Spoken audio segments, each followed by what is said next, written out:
Incluso antes de que Antíoco IV subiera al trono, el mundo que lo rodeaba ya estaba temblando. El vasto imperio seleucida, nacido de los escombros de la conquista de Alejandro Magno, parecía un coloso de mármol, imponente por fuera, pero con grietas internas que amenazaban con derrumbarlo todo. Gobernar esta herencia no era solo un privilegio, era una sentencia. Dividido entre decenas de pueblos, lenguas y religiones, el imperio estaba al borde de un colapso silencioso. Y lo más peligroso de todo era la ilusión de estabilidad. Imaginemos un imperio que se extendiera desde Anatolia hasta Irán, un territorio inmenso y vibrante, pero donde cada provincia tenía sus propios dioses, costumbres y ambiciones. Lo que parecía unidad era, en realidad, un frágil mosaico. Después de la muerte de Alejandro, sus generales, los llamados diádocos, se dividieron las partes del imperio entre ellos, y los seleucidas se quedaron con uno de los más grandes e inestables. Con cada generación, la lucha por el trono se volvió más feroz, marcada por traiciones, asesinatos y alianzas frágiles. En lugar de gobernar en paz, cada nuevo rey tenía que asegurar su supervivencia política como un gladiador entre bestias hambrientas. En la época anterior al gobierno de Antíoco, Judea, una región pequeña pero estratégica, se convirtió en un punto de fricción constante. Eran un pueblo profundamente religioso, con sus propias leyes y una identidad que se resistía ferozmente a la asimilación. Para muchos reyes seleucidas, ella era una espina clavada. Para Antíoco, se convertiría en el escenario de su caída y el nacimiento de una leyenda. Pero antes de todo esto, el imperio ya mostraba signos de desgaste, guerras contra Egipto, presiones de Roma, rebeliones internas. El oro de las arcas era cada vez más escaso y los soldados estaban cada vez más desmotivados. La sucesión de tronos fue también una danza mortal. Antíoco III, padre de Antíoco IV, había logrado importantes victorias, pero también sufrió derrotas humillantes, especialmente contra los romanos, la nueva potencia en ascenso del Mediterráneo. La derrota en Magnesia dejó una profunda cicatriz. El imperio tuvo que pagar cuantiosas indemnizaciones, entregar rehenes, incluido el joven Antíoco IV, y renunciar a vastos territorios. Cuando Antíoco fue enviado como rehén a Roma, fue más que una humillación. Era un mensaje. El mundo estaba cambiando y los seleucidas estaban en declive. ¿Alguna vez te has preguntado cómo alguien moldeado en cautiverio puede regresar con sed de gloria? Este es el Antíoco que encontraremos, pero antes de eso es fundamental comprender el escenario que le esperaba. Un imperio fracturado, un pueblo al borde de la rebelión y un rey que aún no había dado la cara. Cuando regrese de Roma, no será solo para gobernar, sino para intentar restaurar un imperio moribundo, utilizando todo lo que ha visto, todo lo que ha aprendido y todo lo que ha odiado. Y en el proceso encenderá un fuego que ni siquiera un imperio entero podrá apagar. Cuando Antíoco regresó de Roma, no solo trajo consigo recuerdos del cautiverio forzado, llevaba un propósito, una llama interior que solo se enciende en hombres que han sido humillados y juran venganza silenciosa. Muchos lo veían simplemente como el hermano del difunto rey Seleuco IV, un príncipe de segundo rango que debía su libertad a la inesperada muerte del monarca. Pero Antíoco no estaba hecho de la misma arcilla que los demás nobles seleucidas. Era más astuto, más atrevido y sobre todo más dispuesto a romper cualquier límite para alcanzar el trono que por derecho nunca había sido suyo. El trono quedó vacante, pero no abandonado.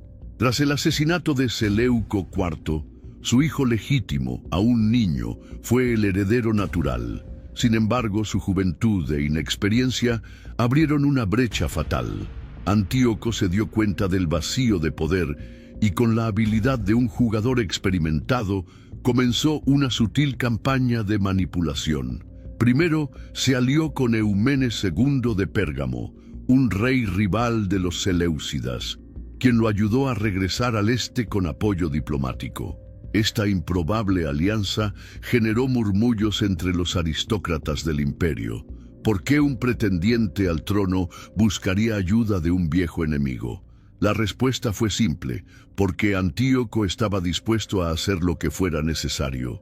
No regresó como heredero, sino como regente. El joven rey todavía era oficialmente soberano, pero era Antíoco quien hablaba en su nombre, tomaba decisiones en su lugar y comandaba a los generales. Poco a poco, el regente empezó a ser tratado como el verdadero gobernante. Los títulos se multiplicaron. Se empezaron a acuñar monedas con su imagen. El pueblo empezó a verlo como rey por derecho divino. Y luego, como acto inevitable, el joven heredero desapareció misteriosamente de la narrativa oficial. Hay quienes dicen que fue ejecutado por orden directa de Antíoco. Otros afirman que fue envenenado discretamente. Pero lo cierto es que ya no es un obstáculo. La astucia de Antíoco fue más allá de la política. Comprendió el poder del espectáculo, del mito, de la imagen.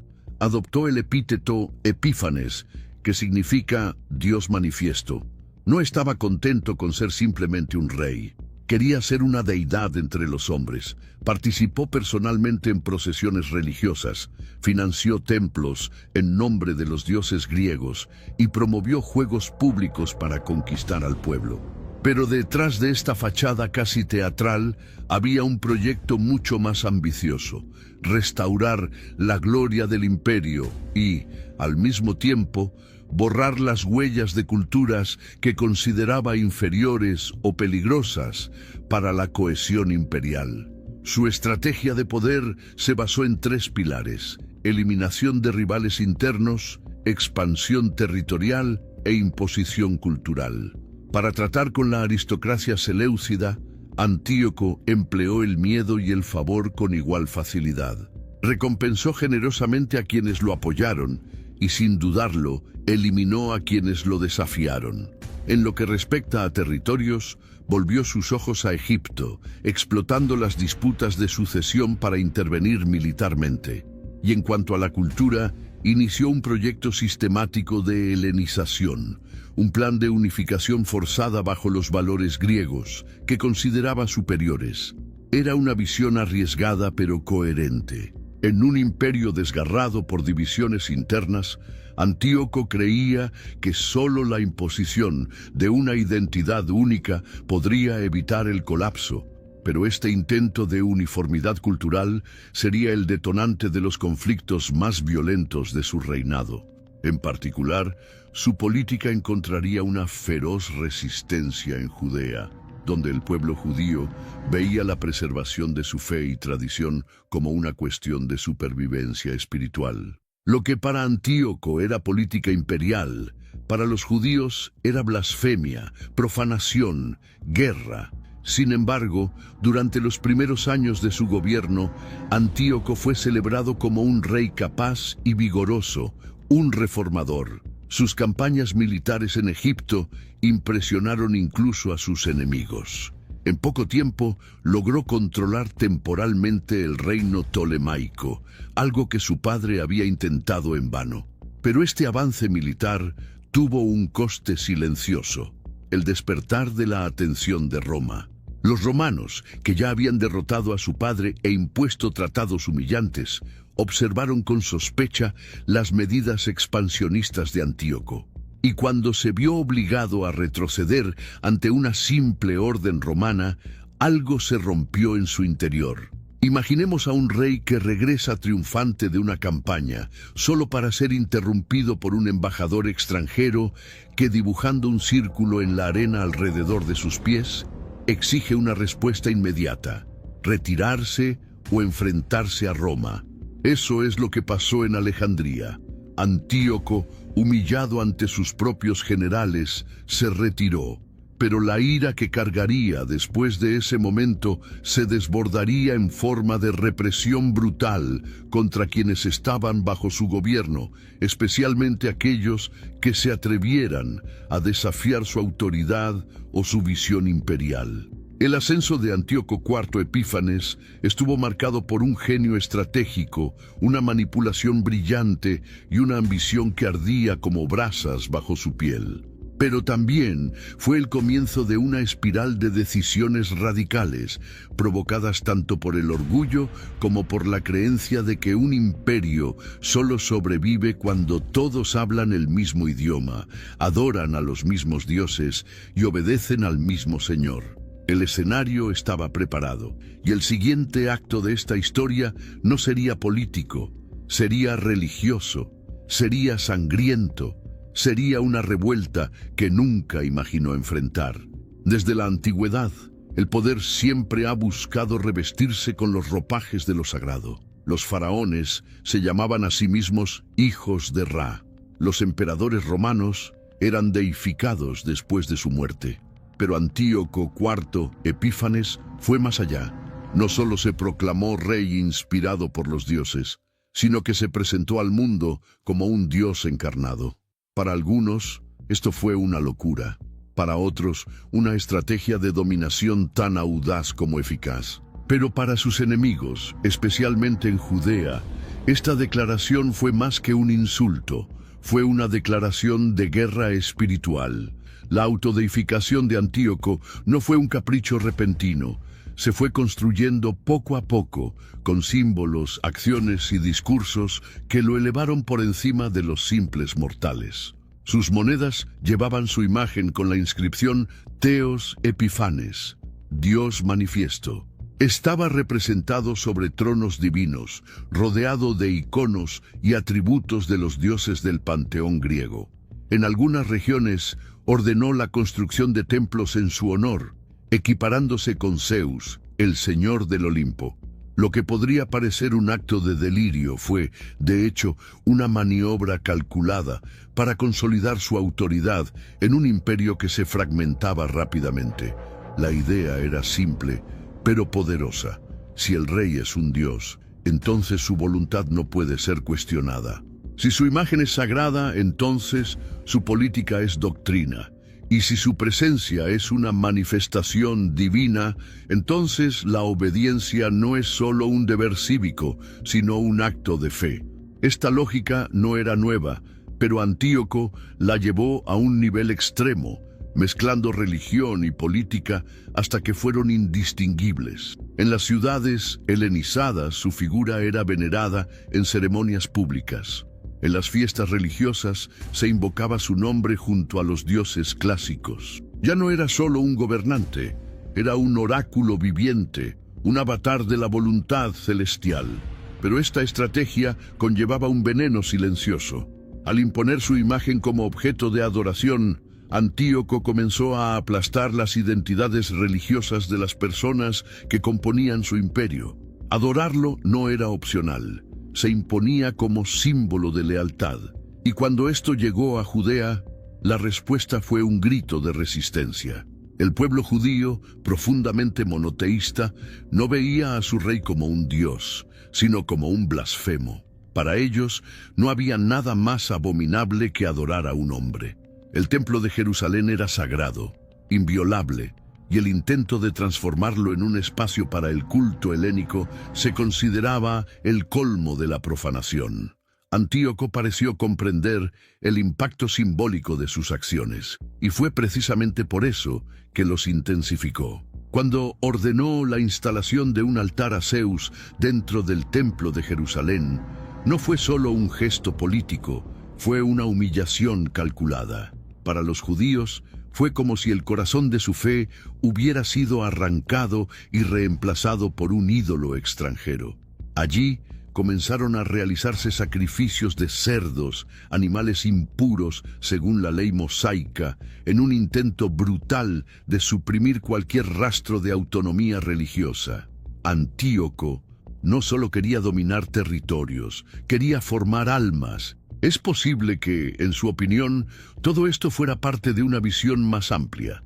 No era solo un tirano con delirios de grandeza, fue un reformador agresivo, convencido de que solo un imperio culturalmente unificado podría sobrevivir a la presión externa, especialmente de Roma. Al imponer el helenismo como norma absoluta, creía que estaba preparando al imperio para resistir, pero al hacerlo, ignoró la fuerza invisible de las tradiciones, de la fe y de la identidad ancestral. Y fue este error de cálculo el que desencadenaría una de las revueltas más simbólicas de la historia antigua. Muchos cronistas antiguos lo retratan como un loco. Los informes describen brotes de ira, decisiones impulsivas y comportamiento errático que se intensificaron con el tiempo. Hay quienes dicen que en realidad creía que era una encarnación de Zeus. Otros, sin embargo, lo pintan como un estratega frío que utilizó el manto de la divinidad solo como herramienta de poder. Sea como fuere, sus acciones dejaron una profunda huella. Para algunos, fue un visionario que intentó unir culturas bajo una misma bandera. Para otros, un monstruo cuyo orgullo le llevó a desafiar incluso a los dioses.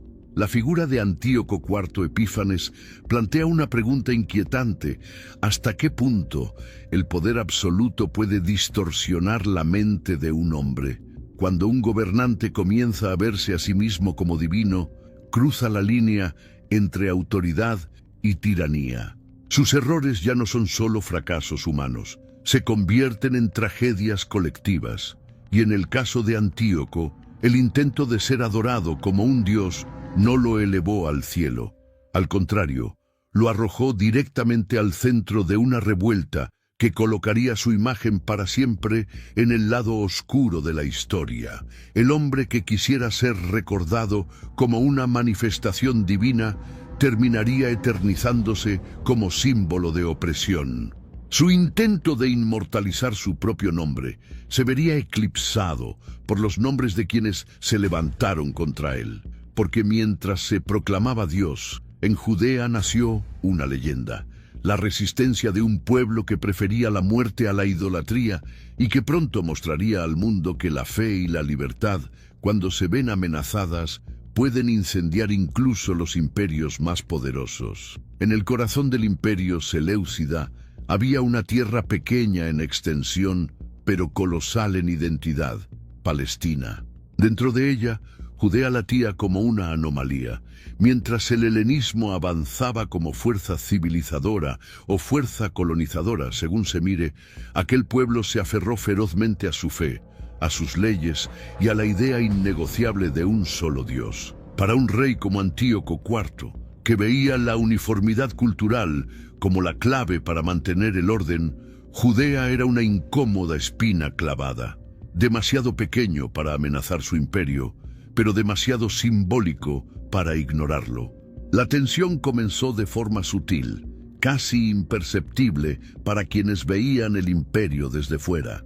Los judíos habían vivido bajo dominio extranjero durante siglos, pero mantuvieron una considerable autonomía religiosa. Sus prácticas, costumbres y administración sacerdotal habían resistido tanto al dominio persa como a la llegada de los generales de Alejandro. Pero bajo Antíoco, la política cambió. Ya no bastaba con gobernar, era necesario convertirse. El helenismo, que anteriormente era una influencia cultural, comenzó a exigirse como norma, y en Judea esto fue visto como un ataque directo al pacto ancestral con el Dios de Israel. En Jerusalén, el sumo sacerdocio, una posición sagrada central para la vida judía, se convirtió en objeto de manipulación política. Antíoco comenzó a interferir directamente en la elección de los sacerdotes, intercambiando líderes legítimos por hombres que favorecían la helenización. Uno de ellos, Jasón, compró el puesto ofreciendo sobornos al rey y prometiendo transformar Jerusalén en una auténtica polis griega. Se construyeron estadios, se organizaron juegos atléticos y las prácticas griegas comenzaron a competir con las tradiciones religiosas locales. Muchos judíos, más ricos y ambiciosos, aceptaron estos cambios, creyendo que garantizarían estatus y protección dentro del imperio. Pero para los más devotos, esto fue una traición. El abismo entre judíos helenizados y tradicionalistas creció rápidamente. Las calles de Jerusalén se convirtieron en escenario de disputas ideológicas y religiosas. Las familias estaban divididas. Lo que alguna vez fue un pueblo unido por la fe, ahora se estaba fragmentando bajo el peso de una identidad impuesta. Y Antíoco, observando desde lejos, interpretó esta división como debilidad. En lugar de retroceder, avanzó con más fuerza. Fue entonces cuando llegó el decreto fatal, la prohibición oficial de la práctica del judaísmo. Antíoco ordenó que se abandonaran todas las tradiciones religiosas judías. La circuncisión, práctica antigua y símbolo supremo de la alianza con Dios, estaba prohibida bajo pena de muerte. La lectura de la Torá fue criminalizada. Los sábados, las fiestas sagradas, los rituales del templo, todo fue suprimido por orden real. Era como si el corazón espiritual de un pueblo estuviera siendo arrancado por la fuerza. Pero el punto de ruptura aún estaba por llegar. En un acto que desafió no solo la fe de los judíos, sino también su dignidad más profunda, Antíoco ordenó que el altar del templo de Jerusalén se dedicara a Zeus. Allí comenzaron a realizarse sacrificios de cerdos, animales considerados inmundos por la ley mosaica. Fue la gota que colmó el vaso de siglos de resistencia silenciosa. El templo, lugar donde la presencia divina era venerada con temor y santidad, había sido violado deliberada y brutalmente. Para los judíos, esto no fue solo opresión política, fue una abominación. Era el mal mismo manifestándose dentro de la casa de Dios. Y fue en ese contexto que empezó a surgir una respuesta que cambiaría el curso de la historia. Familias enteras comenzaron a refugiarse en las montañas, huyendo no solo del ejército seleucida, sino de las imposiciones culturales que ahora exigían que la gente negara su fe bajo la amenaza de la espada. Cada ritual oculto, cada rollo de la Torá preservado en secreto, cada oración ofrecida en secreto fue un acto de resistencia. Antíoco creía que podía borrar una cultura con decretos, que podría transformar a un pueblo antiguo con la fuerza bruta de la helenización. Pero lo que despertó fue exactamente lo contrario. Su represión encendió una llama. No comprendía que la fe, cuando es perseguida, no se apaga, sino que se vuelve aún más inflamable. Y en Judea comenzó a formarse una revuelta. No estaba organizado ni dirigido por generales. Fue un grito que surgió en los hogares, en los campos, en las sinagogas, y pronto se convertiría en guerra.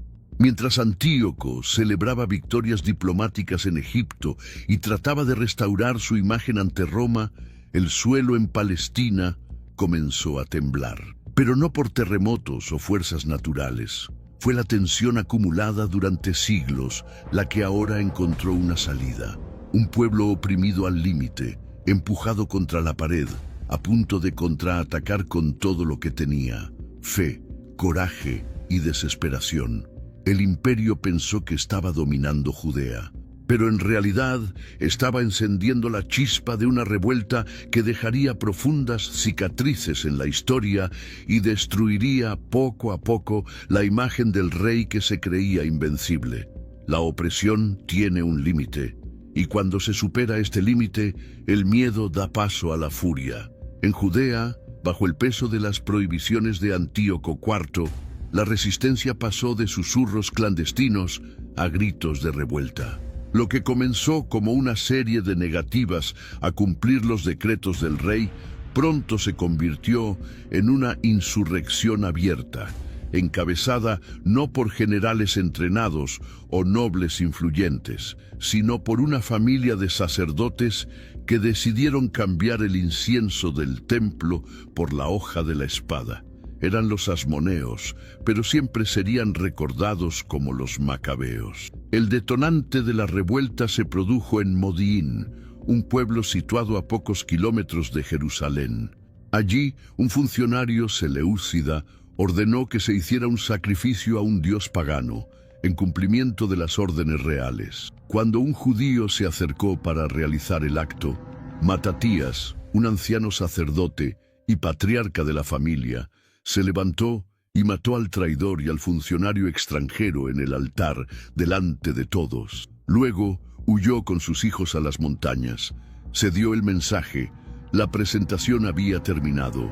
Esta acción aislada rápidamente adquirió proporciones mayores. Familias enteras comenzaron a abandonar sus hogares y unirse a los rebeldes en las colinas. Matatías murió poco después, pero antes de eso pasó el liderazgo a su hijo Judas, un guerrero astuto, feroz y profundamente devoto. Él fue quien llevó el sobrenombre que se convertiría en símbolo de resistencia: Macabeo, posiblemente derivado de la palabra hebrea martillo. Y de hecho, Judas sería el martillo que golpearía los pilares del imperio. El ejército macabeo no era numeroso ni contaba con armas de última generación. Eran campesinos, sacerdotes, jóvenes idealistas y hombres desesperados que luchaban con herramientas agrícolas, espadas oxidadas y arcos improvisados. Pero compensaron esta limitación con algo que el ejército seleucida no poseía: convicción absoluta. No lucharon por oro ni por tierras. Lucharon por la libertad de adorar a su Dios, por la supervivencia de su identidad y por venganza contra quienes habían profanado lo más sagrado de sus espacios. Las primeras batallas fueron rápidas escaramuzas, ataques nocturnos y emboscadas bien organizadas. Judas Macabeo fue un maestro de la guerra de guerrillas. Conocía el terreno, sabía cuándo atacar y cuándo retirarse. Convirtió las montañas en fortalezas naturales y los valles en trampas mortales. Al poco tiempo, sus fuerzas comenzaron a ganar batallas que parecían imposibles. Los seleucidas, tomados por sorpresa por la ferocidad y eficacia de los insurgentes, enviaron destacamentos militares para sofocar la rebelión, pero fracasaron repetidamente. Cada victoria macabea fue más que una hazaña militar. Fue un mensaje. El imperio, hasta entonces considerado invencible, estaba siendo desafiado por un grupo de hombres que se negaban a arrodillarse. Las noticias de las batallas se difundieron y, con ellas, creció la esperanza.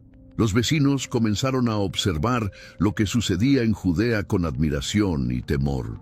Después de todo, si los judíos pudieron hacer frente a los seleucidas, tal vez otros también pudieran resistir la helenización forzada. La respuesta de Antíoco fue brutal. Envió generales más experimentados, reforzó los ejércitos y aumentó las represiones.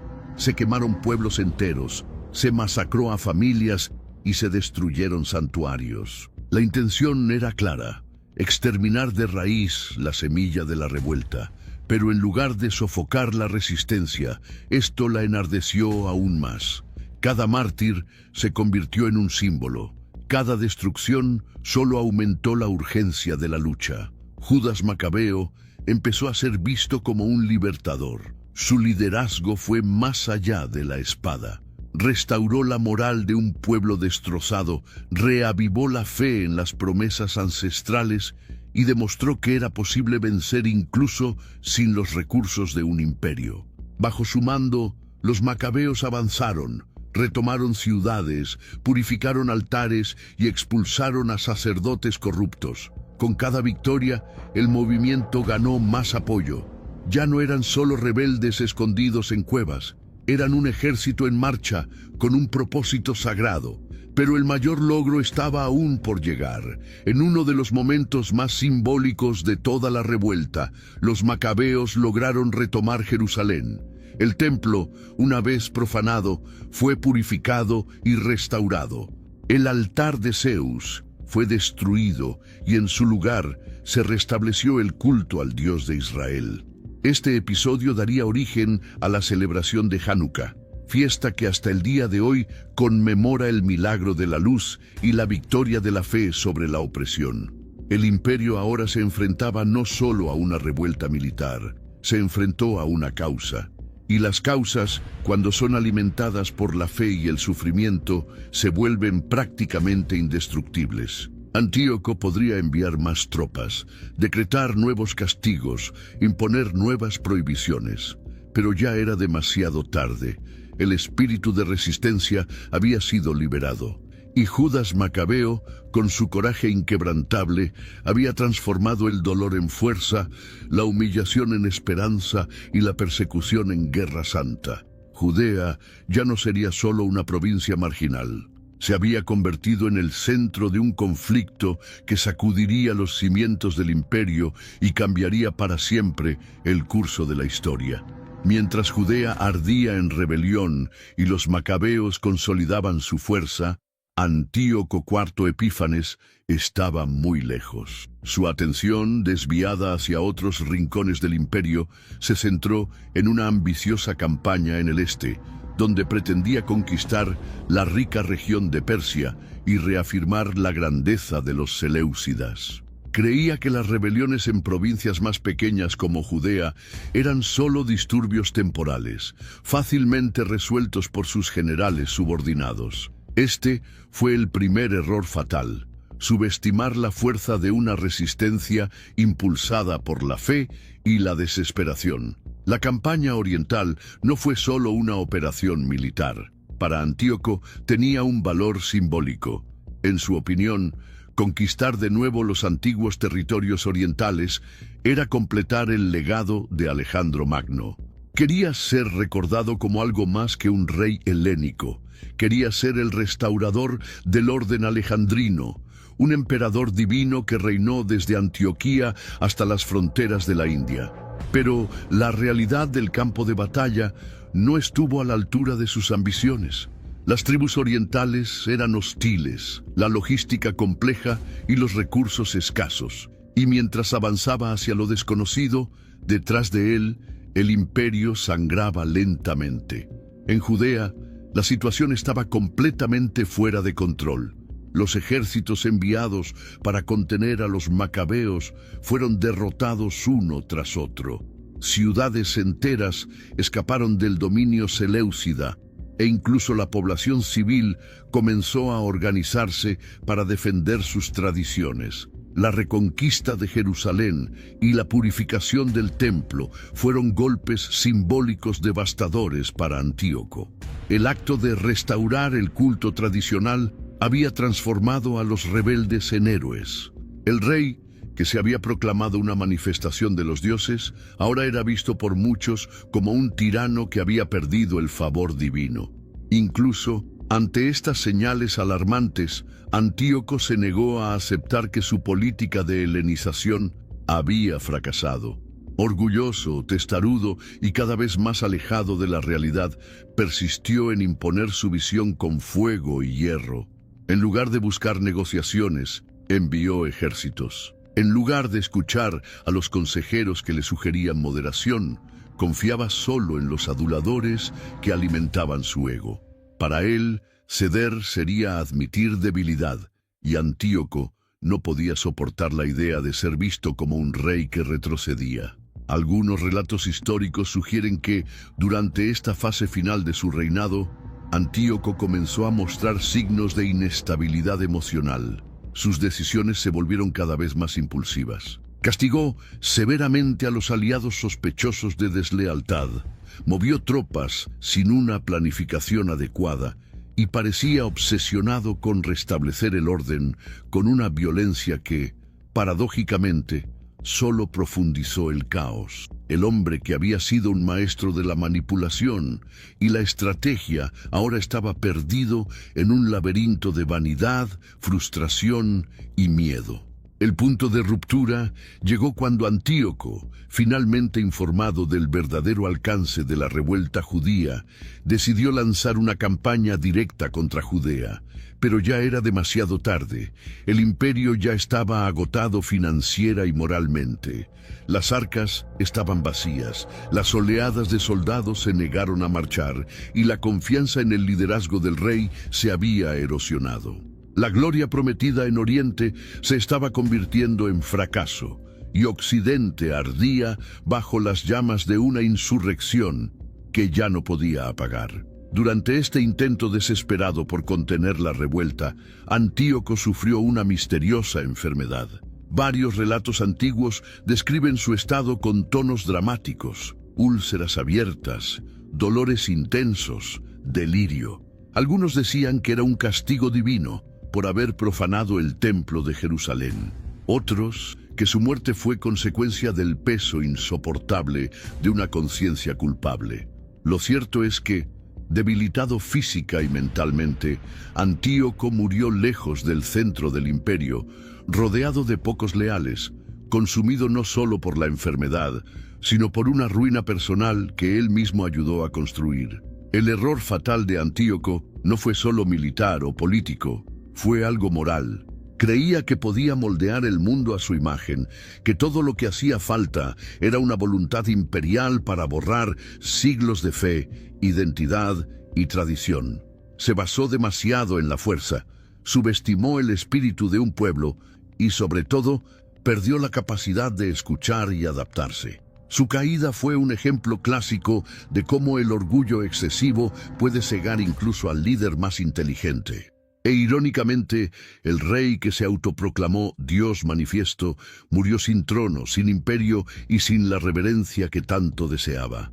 El silencio que siguió a su muerte no fue de luto, sino de alivio. Para muchos, el fin de Antíoco representó el fin de una pesadilla. Para Judea fue la oportunidad de reescribir su historia con sus propias manos. Y para la historia fue una prueba más de que ningún rey, por muy poderoso que se crea, puede aplastar por completo la fuerza de una idea que encontró un pueblo dispuesto a luchar hasta el final para defenderla. La muerte de Antíoco IV Epífanes no estuvo rodeada de gloria ni marcada por rituales imperiales que celebraran un reinado divino. Al contrario, ocurrió en medio del aislamiento, el dolor y la desilusión. El hombre que se había proclamado manifestación viva de los dioses terminó sus días lejos de la capital, lejos de sus generales y del poder que tanto cultivaba. Fue una muerte lenta, amarga y simbólica.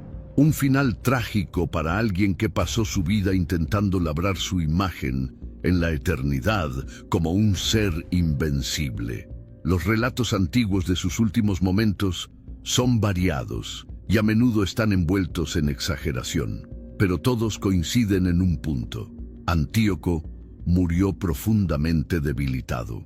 Después de decidir personalmente castigar a Judea y reprimir con sus propias manos la revuelta que se extendía como una llama incontrolable, fue atacado por una enfermedad desconocida.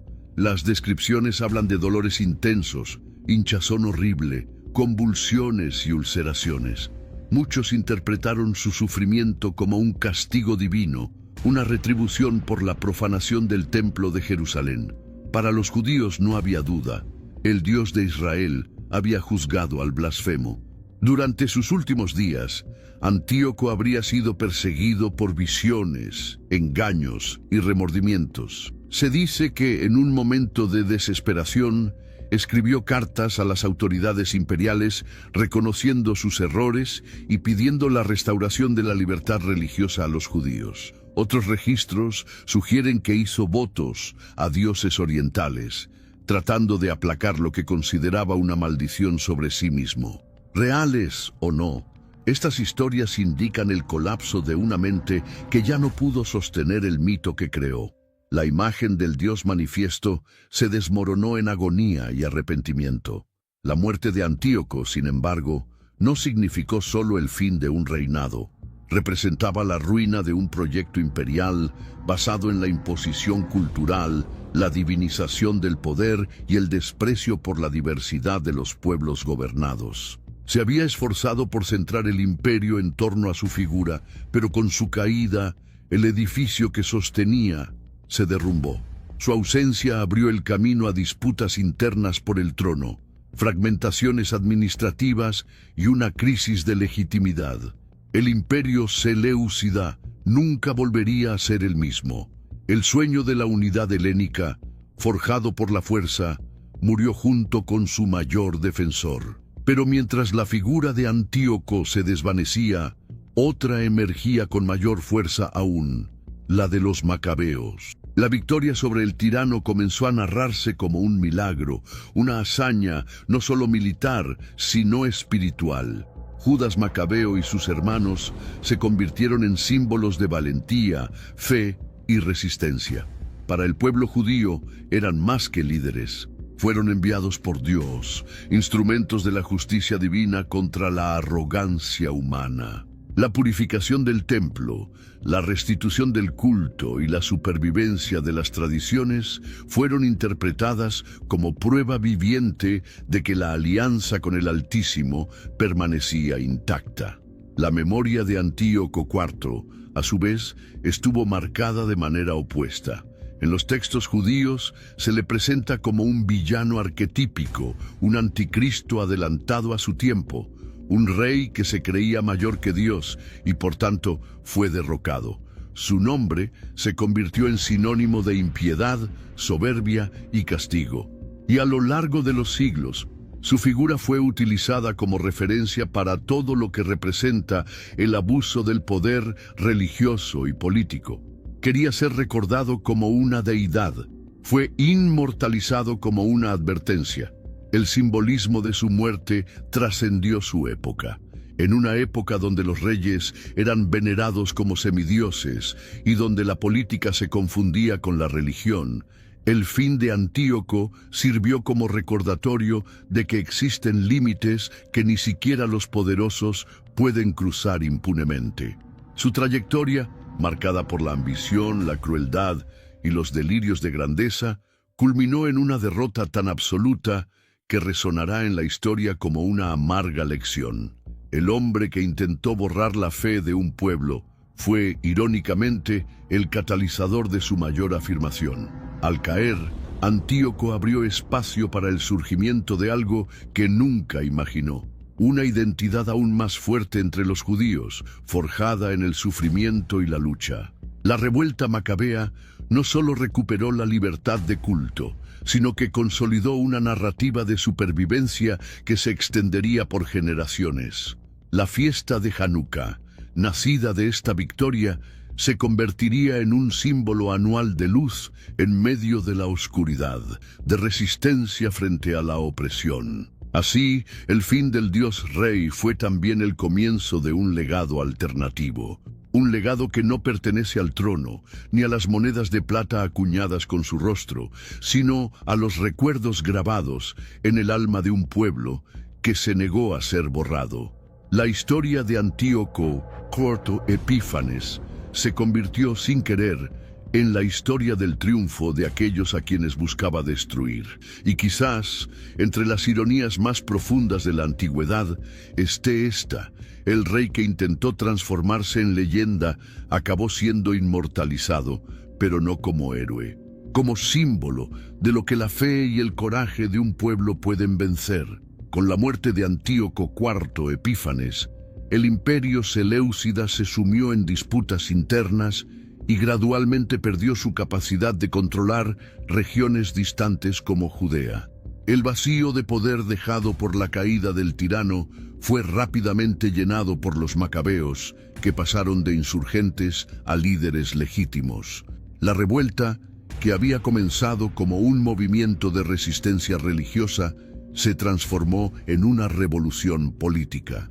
Por primera vez en siglos, los judíos no solo defendían su fe, estaban construyendo un nuevo gobierno autónomo dirigido por su propio linaje. Judas Macabeo, el mayor símbolo de la resistencia, no vivió para ver la plena consolidación de este proyecto. Muerto en batalla, dejó un legado de valentía y un camino claro. Sus hermanos continuaron la lucha y bajo el mando de Jonatán y luego de Simón, Judea alcanzó un nivel de independencia sin precedentes. Lo que comenzó como una rebelión improvisada, alimentada por la fe y la desesperación, evolucionó hasta convertirse en un estado soberano, con su propio liderazgo, sus propias leyes y ejércitos que ya no se escondían en las montañas, sino que desfilaban en las ciudades conquistadas. El surgimiento de la dinastía Asmonea fue la culminación de esta trayectoria. La antigua familia sacerdotal de los macabeos ahora gobernaba como reyes sacerdotes, combinando autoridad religiosa y poder político.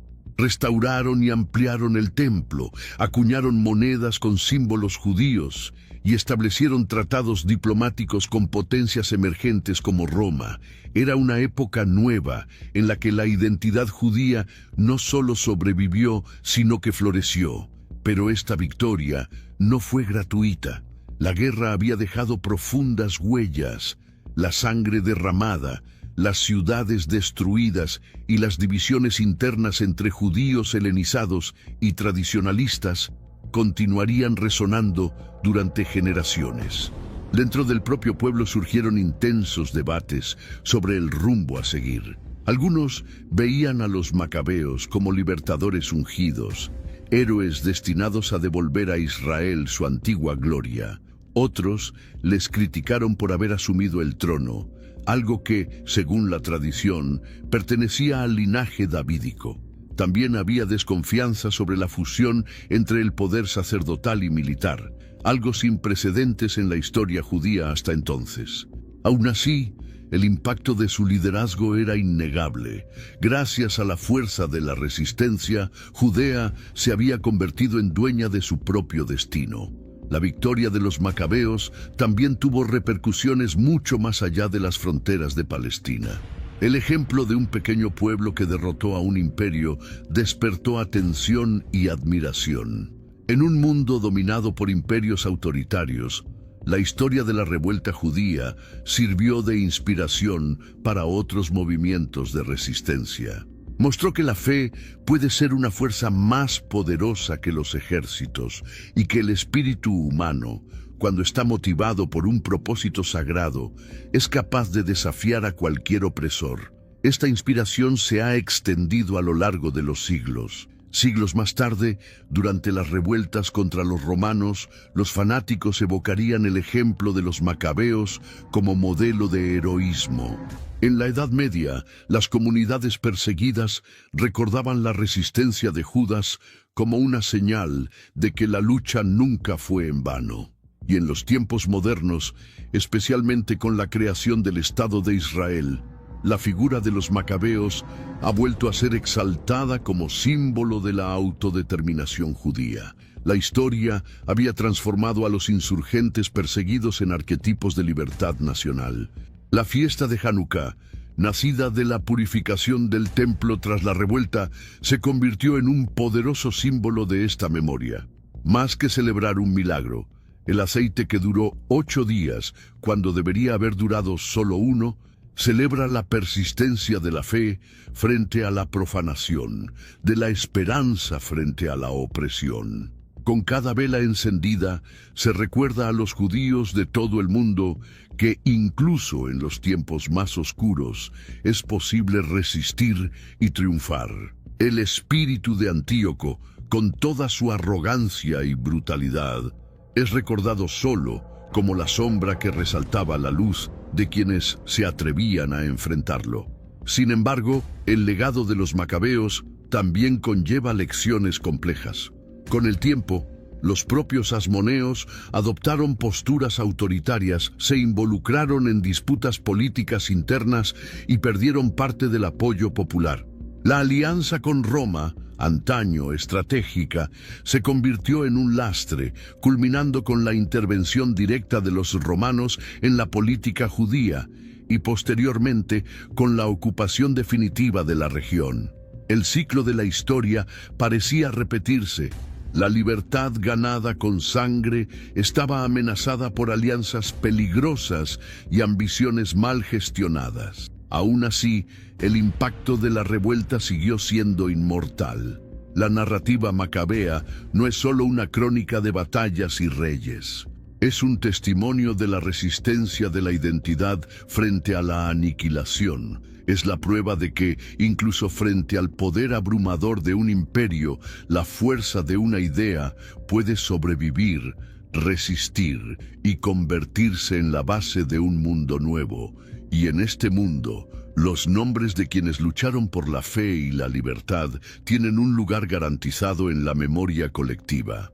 Si bien el nombre de Antíoco IV Epífanes se perdió entre los muchos tiranos que intentaron moldear el mundo a su imagen, el nombre de los macabeos sobrevive como un faro, no porque ganaron militarmente, sino porque demostraron que lo sagrado, cuando está amenazado, puede despertar el coraje latente de todo un pueblo. Y estas personas, aunque sean pequeñas, pueden escribir capítulos que ningún imperio podrá borrar. El legado de sangre y fe dejado por esta revuelta es, aún hoy, recordado no solo como historia, sino como una advertencia, inspiración y símbolo eterno de la dignidad humana frente a la tiranía.